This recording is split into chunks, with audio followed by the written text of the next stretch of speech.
बारिश के कहर से बचने के लिए बहू ने बनाया पहाड़ों में घर। तेज बारिश, बिजली चमकती है, कच्चे घर की छत से पानी टपकता है, सब परेशान हो जाते हैं। सरोज का परिवार घर में परेशान बैठा होता है। अरे रामू, ये छत तो अब टूट ही जाएगी, सारा सामान भीग जाएगा। एक काम कर, अभी जाकर गांव के सरपंच से बात कर ले। अगर रात बिरात बारिश तेज हो जाए तो हम सब कहाँ जाएंगे? अम्मा क्या करूं, छप्पर बांध बांध कर थक गया। ये बारिश रुकने का नाम ही नहीं लेती। और सरपंच जी से बात करके भी क्या हो जाएगा, उन्हें हमारी परेशानी से परेशानी थोड़ी ना होने वाली है। अगर ऐसे ही रहा तो बच्चे बीमार पड़ जाएंगे, कुछ करना पड़ेगा। अम्मा, मेरी किताबें सब भीग गईं। और कपड़े खिलौने सब भीग गए हैं। पानी हमारे घर में भी आ रहा है। कोई बात नहीं बच्चों, तुम परेशान मत हो। जब बारिश रुक जाएगी और मौसम ठीक हो जाएगा तो खिलौने, कपड़े और किताबें सब दोबारा आ जाएगा। अम्मा, एक बार ही हम ये सब ले लेते हैं तो हमारी जेब को कितनी तकलीफ उठानी पड़ती है। दोबारा कहाँ से लाएंगे? ये बारिश भी गरीब लोगों पर कहर बनकर ही आती है। भगवान अब तो बख्श दो।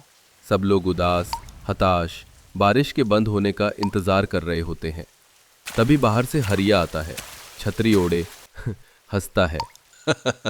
ओ रामू, तुम लोगों का घर तो अब तालाब बन जाएगा। हम पहाड़ी लोग ऐसे ही तो कहते हैं, कच्चे घर में रहना मूर्खों का काम है। हरिया काका, मजाक उड़ाने से पेट नहीं भरता।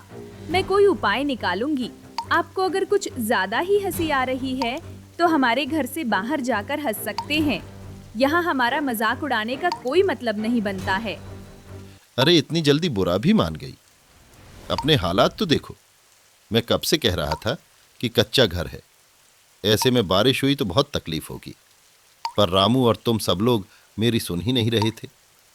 अब जरा सा मजाक क्या बन गया तो बुरा लग रहा है। हाँ, बुरा लग रहा है। अगर हमारे पास पैसे होते तो हम जरूर पक्का घर बनवा लेते। आपके बोलने का इंतजार नहीं करते और आप यहाँ से जाओ, हम देख लेंगे कि हमें क्या करना है। गुड़िया की फटकार सुनकर हरिया काका वहां से चले जाते हैं। रात के समय मौसम और भी ज्यादा खराब हो जाता है।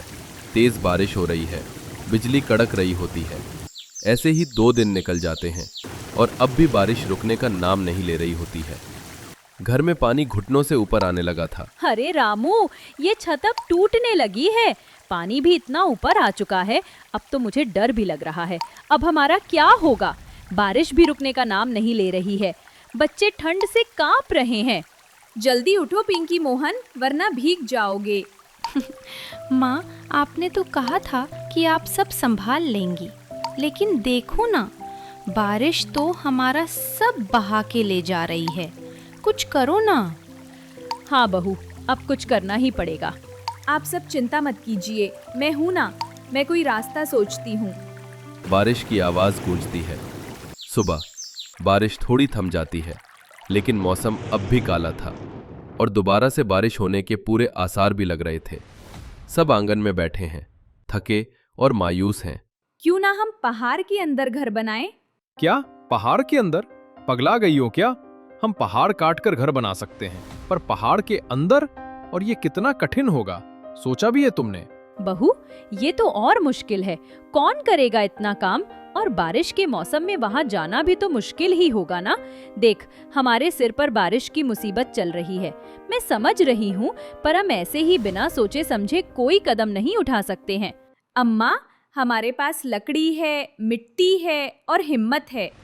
पहाड़ काट कर घर बनाएंगे तो बारिश कभी नुकसान नहीं पहुंचा पाएगी। और रही बात यहाँ से पहाड़ों में जाने की, तो उसके लिए भी मेरे पास एक तरकीब है। हम ऐसा कर सकते हैं, घास की चप्पल बना सकते हैं और उसमें ये वाला कागज चिपका देंगे, रेगमाल। इससे ग्रिप बनी रहेगी। गांव वाले हंसेंगे। तो क्या हुआ, उन्हें हंसने दो। जब उनका छप्पर गिरेगा और हम सुरक्षित होंगे तब देखेंगे। और वैसे भी मुश्किल की घड़ी हमारे लिए है, बाकी लोगों का तो पक्का घर है, उन्हें इतनी मुश्किलों का सामना करना भी नहीं पड़ेगा। इसलिए हमें अपने बारे में ही सोचना चाहिए। कोई हमारे बारे में क्या सोचेगा, उसके बारे में भी हम थोड़ी सोच सकते हैं। माँ, मैं भी मदद करूँगी। ठीक है, जब सबको यही सही लग रहा है तो मैं पत्थर हटाऊंगा। अगर सच में ऐसा घर बन गया तो तेरा नाम सब जगह होगा बहू। सब औजार लेकर पहाड़ काटना शुरू करते हैं, पसीने से तरबतर, लेकिन उम्मीद भरी आंखें। उफ, गुड़िया, ये तो जान ले लेगा। ये बहुत ही कठिन है, लेकिन उम्मीद तो है।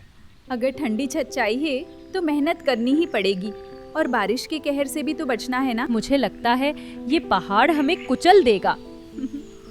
अम्मा, पत्थर मेहनत से टूटते हैं और मुश्किलें हिम्मत से। सब लोग मेहनत कर रहे होते हैं, तभी वहां हरिया आता है। अरे वाह, इंसान हो या चूहे, पहाड़ में बिल बना रहे हो। लेकिन ये बिल बनाना इतना भी आसान नहीं है। अरे क्यों अपनी सास की इस उम्र में कमर तोड़ने में लगी हो? अगर चूहा बनकर भी परिवार बच जाए तो मुझे मंजूर है। और आप यहाँ हमें नीचा दिखाने के लिए आए हैं क्या? अरे नहीं नहीं, मैं तो यहाँ सूखी लकड़ी देखने आया था। तुम लोग दिख गए तो रुक गया। तो अब जाओ ना, सूखी लकड़ियाँ देखो, क्योंकि हम तो अपना जैसे तैसे कर लेंगे। पर अगर आप हम पर ही ध्यान देते रहे तो आपके घर का चूल्हा कैसे जलेगा? हरिया वहां से चला जाता है। सब लोग वापस से काम में लग जाते हैं। ऐसे ही 3 दिन बीत चुके होते हैं। सबके हाथ छिल गए, बदन दर्द कर रहा है, फिर भी काम जारी होता है। मेरी कमर टूट रही है बहू, कितना और खोदना पड़ेगा? अम्मा, थोड़ी ही देर और, देखो जगह बन रही है। गांव वाले हंस हंस कर बातें बना रहे हैं। कल वो हंसेंगे, पर परसों वही हमारे पास सिर छुपाने आएंगे। बच्चे मिट्टी उठाकर फेंकते हैं। माँ, मैंने 5 टोकरी मिट्टी फेंकी। और मैंने पत्थर पर पैर मारा, वो भी टूटा। पापा, मैं तो बस बता रही थी। और भाई, मेरा मजाक क्यों बना रहे हो? अरे पिंकी, नाराज क्यों हो गई? मैं बस मजाक कर रहा था। अरे सबने हिम्मत दिखाई तभी तो हम आगे बढ़ रहे हैं ना।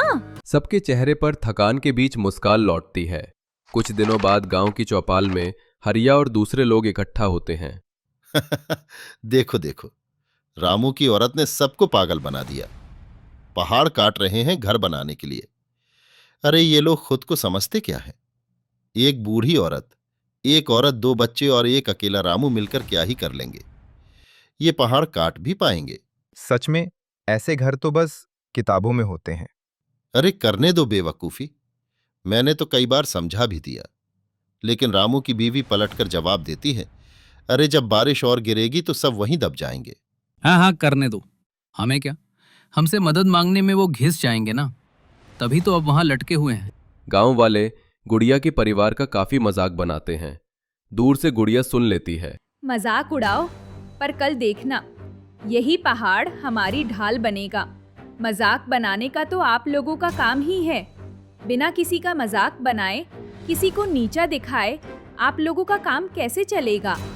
पर कोई बात नहीं, भगवान हमारे साथ हैं, वो सब देख रहे हैं। कुछ हफ्तों बाद अब गुफानुमा घर आकार ले चुका है। भीतर जगह साफ की जा रही है। अरे बहू, देख, छत तो कितनी मजबूत लग रही है। हाँ, और ये दरवाजा हम लकड़ी से बनाएंगे। मैंने तो कभी सोचा भी नहीं था कि पहाड़ के अंदर इतना सुंदर घर हो सकता है। अम्मा, जरूरत इंसान से सब कुछ करवा लेती है। माँ, ये तो गुड़िया घर जैसा लग रहा है। और बाहर की बारिश भी अंदर नहीं आती। आसमान काला, गरज चमक और मूसलधार बारिश शुरू। गांव वाले छप्पर पकड़कर बैठे हैं। अरे मेरा घर बह रहा है। दीवारें गिर रही हैं, कहाँ जाएं? सब भागते हुए रामू के पहाड़ी घर की तरफ आते हैं। लो, अब वही लोग मदद मांग रहे हैं जो हंसते थे। दरवाजा खोल दो, सबको अंदर आने दो। मुसीबत में किसी को मना नहीं करना चाहिए। गांव वाले अंदर आते हैं, हैरानी से चारों ओर देखते हैं। अरे वाह, कितना सुरक्षित है। बहू, हमें माफ कर दे। हमने तेरा मजाक उड़ाया और तूने हमें सहारा दिया। मजाक उड़ाना आसान है, पर घर बनाना मुश्किल। अब समझ गए ना? सब सिर झुका लेते हैं। बारिश थम गई है, सूरज निकल रहा है, पहाड़ों से पानी बह रहा है, लेकिन रामू का पहाड़ी घर सलामत है। देखो, अब हमें डरने की जरूरत नहीं। सच बहू, तूने तो नाम कमा दिया। माँ, अब तो मैं यहीं पढ़ाई करूंगी। और बारिश में खिलौने भी नहीं भीगेंगे। गांव वाले इकट्ठा हैं, सब गुड़िया को धन्यवाद करते हैं। आज से गुड़िया सिर्फ इनकी बहू नहीं बल्कि पूरे गांव की बहू है। इतना कठिन काम इतनी सरलता और समझदारी से कर दिखाया तुमने। हाँ, मैंने तो बस अपने परिवार को बचाने की सोची थी, पर अगर सबको सहारा मिला तो यही मेरी सबसे बड़ी जीत है। सब तालियां बजाते हैं। बारिश की बूंदें चमकती धूप में मोती जैसी दिखती हैं। गुड़िया अब अपने परिवार के साथ पहाड़ के घर में सुरक्षित रहती है। हरे भरे पहाड़ों की तलहटी में एक छोटा सा गांव, मिट्टी के घर, चारों तरफ खेत और दूर पहाड़ों से बहती छोटी छोटी धाराएं। दोपहर का समय, लेकिन आसमान पर काले बादल छा जाते हैं। बच्चे गलियों में खेल रहे होते हैं। अचानक हवा तेज हो जाती है। देखो, आसमान में कितने बड़े बड़े बादल हैं। अरे बूंदे भी गिरने लगी, चलो खेलते हैं पानी में। माँ, बारिश आ गई। औरतें तुरंत घबराकर अनाज ढकने लगती है। अनि जल्दी जल्दी आटा चावल सब उठा लो वरना भीग जाएगा। ये बच्चे भी ना बरसात को खेल समझते हैं। अरे अम्मा, जरा इन्हें अंदर भेजो, भगवान करे इस बार उतनी तबाही ना हो। धीरे धीरे बारिश की बूंदें बढ़ रही थी, बादल गरज रहे थे और गांव वाले फिर से उसी डर में घिरने लगे थे जिसे वे हर साल झेलते थे। बाढ़ का डर, जो बारिश अभी तक बच्चों का खेल लग रही थी, अब जान का खतरा बन चुकी थी। गांव की हर गली में पानी भरने लगा था। अरे नंदिनी, देखो आटा भीग गया, अब खाना कैसे बनेगा? खाना छोड़ो माँ जी, पहले बच्चों को संभालो, पानी छत से भी आ रहा है। अरे जल्दी इन्हें ऊपर बैठाओ। गांव का मुखिया लोगों को इकट्ठा करता है। सुनो सब लोग, ऐसे घबराओ मत, लाइन बनाओ और बच्चों को पहले निकालो। हमें गांव को खाली करना होगा, रेड अलर्ट लग गया है। हाँ मुखिया जी, बिल्कुल सही कह रहे हैं। नदी का पानी गांव में घुस आया है, जल्दी पहाड़ की तरफ चलो वरना देर हो जाएगी। बिजली की कड़कड़ाहट होती है, एक घर की दीवार गिर जाती है। अरे वो देखो, रज्जू का घर गिर गया। हे भगवान, सब कुछ खत्म हो जाएगा। जल्दी पहाड़ की ओर चलो, पानी हर तरफ फैल चुका है। पीछे मत देखो वरना फंस जाओगे। गांव वाले बारिश और सैलाब से जान बचाकर पहाड़ पर चढ़ रहे हैं। सबके कपड़े भीगे हुए हैं, बच्चे रो रहे हैं, बुजुर्ग सांस फुला रहे हैं। ऊपर चट्टानों पर थोड़ी सी खुली जगह है, वहीं सब जमा होते हैं। तेज बारिश अब भी लगातार बरस रही होती है। हे भगवान, इतनी तेज बारिश मैंने कभी नहीं देखी। बस बेटा, रो मत, हम बच गए हैं। देखो, हम सब सुरक्षित जगह पर हैं, हमें कुछ नहीं हुआ। दादी माँ, भूख लगी है, ठंड भी लग रही है। क्या दूं तुझे, सब तो पानी में बह गया। मेरी ये बूढ़ी हड्डियां अब और नहीं चल सकती। ऊपर आ तो गया, पर यहाँ ठहरना कितना मुश्किल है। काका हिम्मत रखो, जब तक बारिश थमती नहीं हमें यही रहना होगा। ये कैसी जिंदगी है, घर टूट गए, अनाज बह गया, बच्चे भूख से रो रहे हैं। क्या यही हमारी किस्मत है? चुप हो जा बहन, कम से कम जिंदा तो हैं। सुनो सब लोग, अभी रोने का वक्त नहीं है, नीचे जाना खतरनाक है। जब तक पानी नहीं उतरता हम यही रहेंगे, ठीक है? यही रहेंगे? लेकिन कहाँ? चारों तरफ खुला आसमान है, ऊपर से ये पानी लगातार बरस रहा है। अरे मरना ही था तो हम अपने घरों में ही मर जाते, यहाँ इतने ऊपर आकर मरने की क्या जरूरत थी? बच्चे तो ठंड से कांप रहे हैं, अगर इसी तरह बैठे रहे तो बीमारी लग जाएगी। और जिस तरह बारिश हो रही थी, हमें तो ये भी नहीं लगा था ना कि हम सब बच भी पाएंगे। पर हम सब सुरक्षित यहाँ हैं, तो अब क्यों हिम्मत हारनी? मरने के डर से लड़ना है ताकि हम जी सकें। पहाड़ तो बड़ा है, पर यहाँ इंसानों के लिए जगह ही कहाँ है? जगह तो है, बस सोचने की जरूरत है। पहाड़ पर गांव वाले अब भी बैठे हैं। चारों तरफ बारिश, ठंडी हवा और लगातार बूंदों की आवाज। बच्चे भूख से रो रहे हैं, बुजुर्ग कांप रहे हैं। आग जलाने की भी कोई सुविधा नहीं। माहौल उदासी और चिंता से भरा है। ऐसे में बहुएं आपस में बातचीत शुरू करती हैं। कब तक ऐसे खुले आसमान तले बैठे रहेंगे? देखो तो, बच्चे कांप रहे हैं। ओ बहन, और ये बुजुर्ग लोग भी। अगर बारिश 3-4 दिन और हुई तो सब बीमार पड़ जाएंगे। मुझे तो लगता है हमें पहाड़ का ही सहारा लेना पड़ेगा। कैसा सहारा? ये पहाड़ अंदर से खोखले हो सकते हैं, क्यों ना हम इनमें कोई जगह बना ले, जैसे सुरंग, गुफा या टनल। अंदर तो बारिश का पानी नहीं जाएगा। अगर हम सब मिलकर थोड़ा थोड़ा खोदें तो बच्चों को रखने भर की जगह तो बन ही जाएगी। पीछे से दूसरी औरत भी सुन लेती है। अरे सुनो सुनो, शीतल सही कह रही है, जब तक बारिश रहती है हमें यही पहाड़ बचा सकता है। जब गांव फिर से बसेगा तब अलग देखेंगे, लेकिन अभी जान बचाने के लिए हमें यही करना होगा। अरे बहनों, ये काम कोई बच्चों का खेल नहीं। पत्थर काटना आसान है क्या? तो क्या हाथ पर हाथ धरे बैठे? बच्चों को बारिश में डुबो दे। अगर तुम लोग नहीं कर सकते तो हम औरतें ही शुरुआत करेंगी। डरने का वक्त चला गया, अब हमें मिलकर मेहनत करनी होगी। बहुओं की इस छोटी सी सोच ने गांव वालों के दिल में उम्मीद की लौ जला दी थी। अगली सुबह बारिश अब भी हो रही थी। गांव वाले पहाड़ की ऊंचाई पर बैठे हैं। बहुओं के कहे अनुसार अब सब टनल बनाने की तैयारी में लगते हैं। देखो, जरा जरा करके ये पत्थर टूट रहा है। बस इसी तरह सब मिलकर करेंगे तो रास्ता बन जाएगा। हाँ, जब तक ये जगह नहीं बनेगी हमारे बच्चे सुरक्षित नहीं रहेंगे। गांव में जो हल, कुल्हाड़ी और फावड़े बचे थे, उनमें से कुछ हम ऊपर लेकर आए हैं, उनसे काम चल जाएगा। ठीक है, सब लोग अपने अपने हाथों में जो है उसी से काम शुरू करो। कठिनाई बड़ी थी, लेकिन इरादे उससे भी बड़े। 2-3 दिन बीत चुके हैं। बारिश अभी भी रुक रुक कर हो रही है। गांव वाले लगातार मेहनत कर रहे हैं। अब पहाड़ की चट्टान के भीतर एक लंबी सी टनल बन गई है। अंदर थोड़ी जगह खुल चुकी है जहां लोग खड़े हो सकते हैं। थकान है पर चेहरे पर संतोष भी है।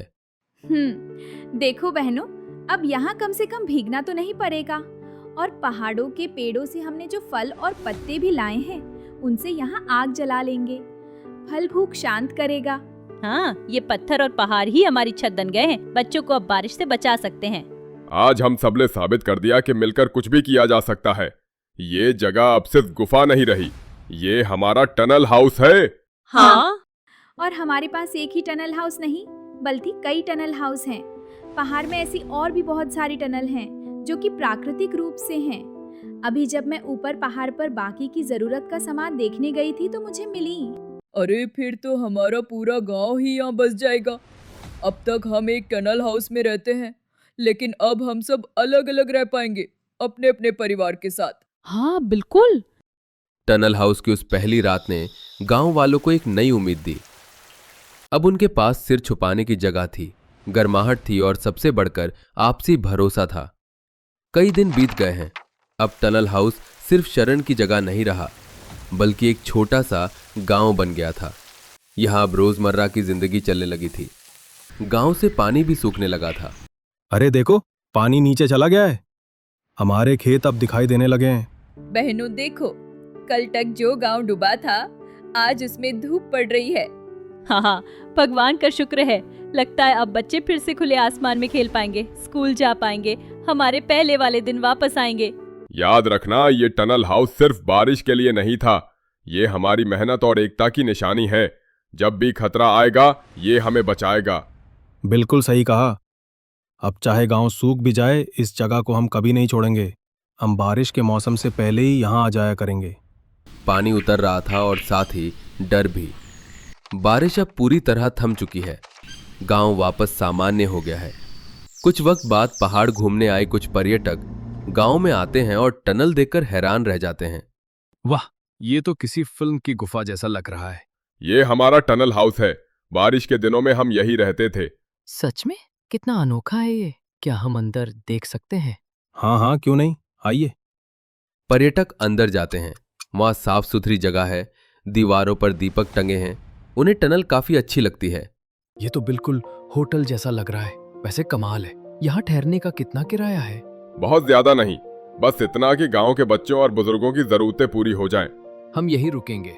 ये तो सबसे अलग और प्राकृतिक जगह है और हम अपने दोस्तों को भी बताएंगे। पहले ये टनल सिर्फ डर से बचाने का ठिकाना था, अब ये हमारी कमाई का जरिया भी बन गया। हाँ सचमुच, अब जब भी लोग आएंगे। टनल हाउस अब सिर्फ आश्रय नहीं था, ये गांव वालों के लिए नई उम्मीद, नई पहचान और रोजगार का साधन बन चुका था। ये हाथ से बने सामान कितने सुंदर हैं और ये सब गांव वाले ही बनाते हैं। कमाल है। ये रहा आपका किराया। धन्यवाद। यहाँ और किसी को भी रहना हो तो जरूर बताइएगा। जी बिल्कुल। टनल हाउस ने गांव को सिर्फ बचाया नहीं, बल्कि उसे नई पहचान और नई जिंदगी दी। अब ये गांव पहाड़ों की गोद में छिपा हुआ नहीं, बल्कि अपनी मेहनत और जज्बे से चमकता हुआ था। ये टनल हमारी पहचान बन गई, हमने इसे सिर्फ छिपने की जगह नहीं रहने दिया, हमने इसे दुनिया को दिखाया। यहीं से गांव की तरक्की शुरू हुई। देखा बहन, अब हमारी मेहनत की कहानी पीढ़ी दर पीढ़ी सुनाई जाएगी। हाँ, यही तो सबसे बड़ी जीत है। याद रखना बच्चों, जब भी मुसीबत आए डरना मत। मिलजुल कर रहोगे तो हर तूफान से जीत सकते हो। जैसे हम सबका आसरा बना ये टनल हाउस। टनल हाउस सिर्फ पत्थरों की गुफा नहीं रही, ये एकता, हिम्मत और उम्मीद की मिसाल बन गई। आने वाली पीढ़ियों के लिए ये कहानी थी कि जब इंसान साथ चलता है तो कोई भी आपदा उसे तोड़ नहीं सकती।